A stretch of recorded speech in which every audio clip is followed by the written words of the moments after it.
Hello everyone. आज हम लोग फंडामेंटल राइट और फंडामेंटल ड्यूटीज़ के डिफरेंसेस को समझते हैं। देखिए, फंडामेंटल राइट जो हैं वो हमारे कॉन्स्टिट्यूशन में शुरुआत से ही हैं। जब 26 जनवरी 1950 को हमारा संविधान लागू हुआ तो उस समय पे फंडामेंटल राइट उसमें थे, लेकिन फंडामेंटल ड्यूटीज़ जो हैं वो 1976 में कॉन्स्टिट्यूशन में ऐड की गई, right, on the recommendation of स्वर्ण सिंह कमेटी। ये बहुत इंपॉर्टेंट है, ये जो मैं डिफरेंशिएशन बता रही हूँ ये सारे बहुत इंपॉर्टेंट है। तो पहली बात, फंडामेंटल राइट कॉन्स्टिट्यूशन में थे शुरुआत से ही, फंडामेंटल ड्यूटीज बाद में उसमें डाली गई। एक बात, फंडामेंटल राइट जो है वो संविधान के भाग 3 में अंकित हैं और फंडामेंटल ड्यूटीज भाग 4A में है। फंडामेंटल राइट डील करते हैं आर्टिकल 12 से 35 तक, फ्रॉम 12 to 35। फंडामेंटल जो ड्यूटीज हैं वो आर्टिकल 51A के अंदर इंसर्ट की गई थी, राइट। फंडामेंटल राइट्स जो हैं वो 6 हैं, शुरुआत में 7 थे, लेकिन 44th अमेंडमेंट एक्ट जो कि 1978 में हुआ था उसके द्वारा राइट टू प्रॉपर्टी आर्टिकल 31 उसको हटा दिया गया था। तो अभी 6 फंडामेंटल राइट्स हैं।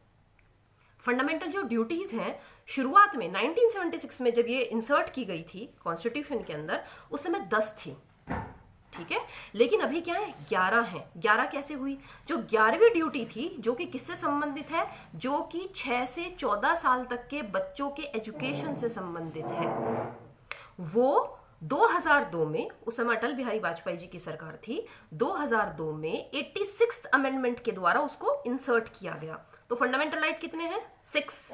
फंडामेंटल ड्यूटीज कितनी है अभी? 11। करेक्ट हो गया। अब एक बात और समझिए, फंडामेंटल राइट अगर किसी को नहीं दिया जाता है या उसका हनन किया जाता है, ठीक है, तो वो एनफोर्सिएबल है बाय कोर्ट। मतलब अगर किसी के फंडामेंटल राइट का हनन हुआ है तो अंडर आर्टिकल 32 सुप्रीम कोर्ट में रिट दाखिल की जा सकती है। अंडर आर्टिकल 226 226 हाई कोर्ट में रिट दाखिल की जा सकती है। मतलब they are justiciable in court. लेकिन फंडामेंटल ड्यूटी के साथ ऐसा बिल्कुल भी नहीं है। फंडामेंटल ड्यूटी संबंधित है किससे? हम लोगों से। किस तरीके से? कि हमको अपनी कुछ ड्यूटीज करनी है देश के प्रति, लेकिन सरकार अगर हम नहीं करेंगे तो हम पे कोई केस नहीं करेगी। लेकिन अगर हाँ हमारी फंडामेंटल राइट का कोई हनन होता है तो हम सरकार पे केस कर सकते हैं, राइट।